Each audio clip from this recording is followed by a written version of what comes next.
Connect News Media tabiriba singbu taramna okchari ngasi dagina chaurakna chahi 13 mamangda Malaysia gi konung Kuala Lumpur dagi China gi Beijing da chatkadaba flight MH370 na take off tawkhiba matam kharagi matungda ikhang khangawdana mangki flight asi mangkhibagi thawdo asi adukki matik angakpa thawdo ama oirami madudi numit kayani chupna thibu humba amadi investigation gi mataida flight asi mangkhiba aroiba location phangdabata natana flight asi ga mari leinaba machet makai fawba amata phangmangam khide masida tha kaya chupna tawkhiba relief and rescue operations useless oiki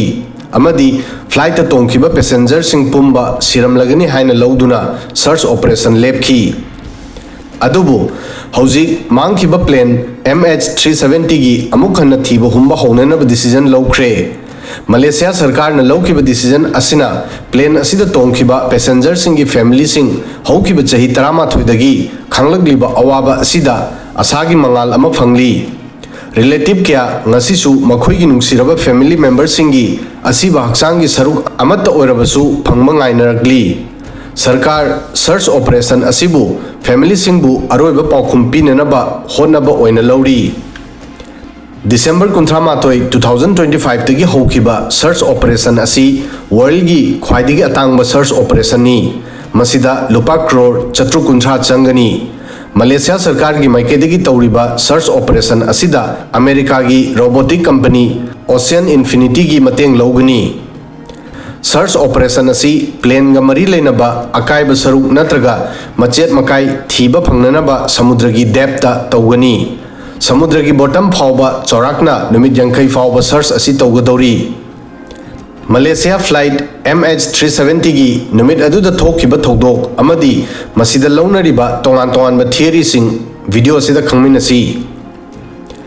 March 9 2014 gi ayuk flight asi painanaba ready oirami Kuala Lumpur airport tagi Beijing chatkadaba flight MH370 punna passenger chani kunthra mapan ga loinana take off ki damak runway da sem sarami passenger sing plane gi thonau dagi numit ki mangal yengnarami numit aduda weather yamna farami passenger sing makhoi gi journey gi damak excited oirami adubu masi makhoi gi aroiba journey oibe yai haiba kanana su khannaramde MH370 flight captain ga air traffic control ga aroiba conversation torami adubu masigi matungda plane asigi transporter lepki matam aduda plane asi Vietnam airport area da entry tawgadorami adubu plane asigi direction hongkhirami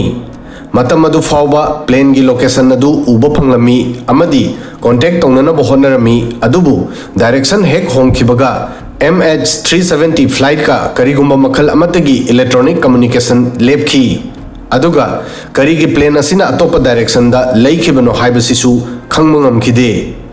Vietnam gi matungda North Malaysia romda paiba urami air control gi team hanna plane gi captain ga contact tongnana bo honaki adubu hanna flight ki direction on kiba ukhirami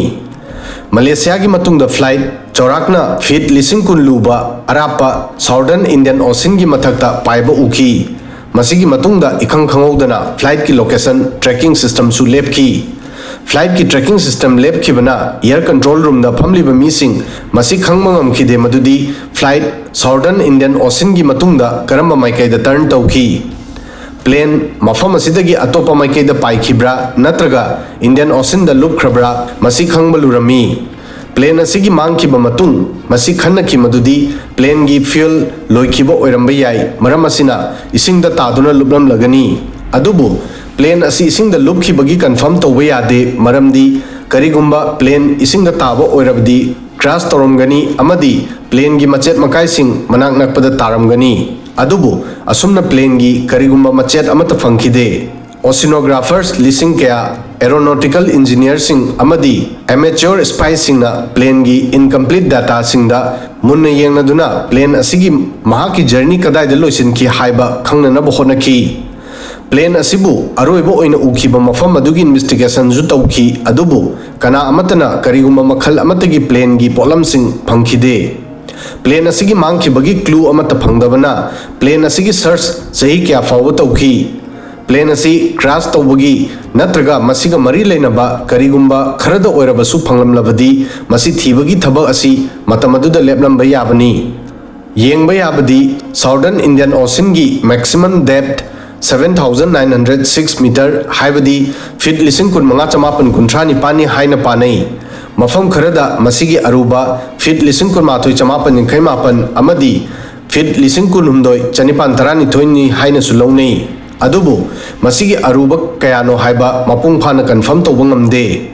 karigumba plane asi asugluba isingda lupkhiba oirabadi masigi maramda khangba araiba nate plane gi captain ga aroiba oina wari sanakhiba matam aduda Malaysian Times ki matung inna ayuk pung ama minute 38 tarami matam adu fawbada plane asi radar da urami adubu pung ani ga minute kuni thoida masi mangki reports ta masi hai madudi captain aroiba oina Malaysia gi air traffic control bu good night harami adubu masigi matungda mahaka wari sanaba fangkide masigi matung flight ki lambi hongki flight ki lambi hongki bada contact tawba fangkide plane ama mangkiba matungda yamna kuina thiba humbagi thabak tawde plane aduda masida phamkiba passenger sing thiba phanglaroi maramdi plane crash tawramba yai haina longnei adubu flight MH370 amatangarba plane ni masigi thiba humba lupa crore kaya crash tawduna chorakna chahi mari fawba tawki adubu kayarak plane gi akaiba machet phangbagi wafam haina bagi mataida plane asigi asengba location hauji fawba thiba phangma ngamdri MH370 gi mystery asi solve tawdabana maram oiduna expert singna plane asigi mangkhibagi maramda tongan ba theory kya puthoknarakli theory sing asi achumbra natraga rumor ra haiba ngasi su khangnadri mi sing social media da makhal kya gi wari sing linari masida maruiba theory sing di ahanbada pilot ki conspiracy Captain Zahari Ahmad Sana intentionally plane asibu south ki maikai da leikhi 2016 da Malaysian police report ta masi hai ki madudi flight asigi tha amagi mamangda mahakna simulator da asigumna flight practice tawki miyoi kharagi matung in masi suicide mission ni adubu theory asigi concrete evidence laite ani subada American conspiracy theory asina hairi US Navy na plane bu hijack tawduna Diego Garcia military base ta tahanki maramdi Chinese passenger sing gi marakta hackers yorami makoina America da cyber attack torami adubu base asi Indian Ocean da lerami adubu masigi evidence phangde ahum sobada hijacking natraga terrorism plane asi North Korea natraga Afghanistan da pukhi masida passenger sing bu hostage ohenki Russian newspaper na masi claim tawki madudi unknown terrorist singna asumna tawki mari subada Russian plot khara na masi hainei madudi Russian na plane asibu Ukraine da thadaki MH17 haibadi 2014 da Ukraine da crash tawkiba adu MH370 oirami Boeing animak 777 oirami maramasina confusion lerami adubu investigation da masi mayek sengki madudi MH17 tongalami manga subada alien theory alien abduction American kharana masi lawi madudi aliens na plane hijack tawki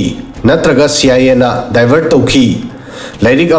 amadi film sing asigumba theories da semlami adubu masi pumba evidence yaudaba speculation sing oirami 2018 gi Malaysian report ta masi hai ki madudi controls intentionally change tawki adubu kanana tawkibano masi ngasisu mystery oiri MH370 gi passenger sing gi family sing ngasisu justice ngainari makoina Malaysia Airlines Boeing amadi insurance company sing dagi compensation pamli chahi khuding gi March 9 da ningsing thoram pangthokli family amana hai pugning santi phangma ngamnanaba aikhoi subnagi paukhum pami hauji karigumba anoba search operation asi mai paglabadi MH370 gi mystery solve tawbatanatna future da asigumba thodok-tagi ngakthoknanaba paratamgani adubu amuk hana maithirabadi conspiracy theory amuk hena tholakhigani hauji world gi midyeng Southern Indian Ocean da thamnari madudi chahi 13 gi matungda reality mangda lakadra video sidang asigi di matang soi fawbadang thagasari